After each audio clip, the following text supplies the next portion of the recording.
Vice ganda, winarningan ng publiko laban sa taong gumagamit ng kanyang pangalan.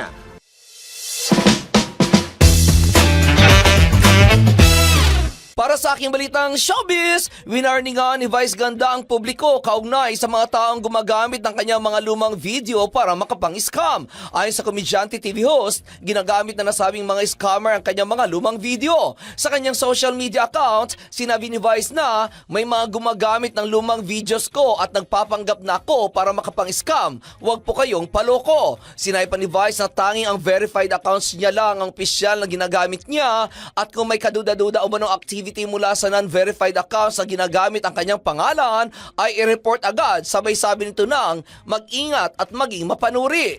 Una rito, isang quote card ang kumalat ng pagsuporta umano ni Vice kay dating Pangulong Rodrigo Duterte. Mababasa sa quote card na puring-puri ni Vice ang pamamalakad ni Duterte dahil karamihan umano ng mga adik ay para lang maitawid ang mga Pinoy sa pandemic. Inalman ito ni Vice at sinabi ng komedyante TV host at sa pamamagitan ng kanyang Facebook at X account, kanya itong inirepost at nilagyan ng caption na fake news. Ayon kay Vice, huwag paniwalaan ang kumakalat na umano'y statement niya dahil wala na siyang inilabas ng dalawang klaseng statement. Sabay sabi nito na maging mapanuri at huwag basta maniwala sa mga impormasyong walang malinaw o opisyal na pinaghulaan. Sabay sabi ulit nito ng please report.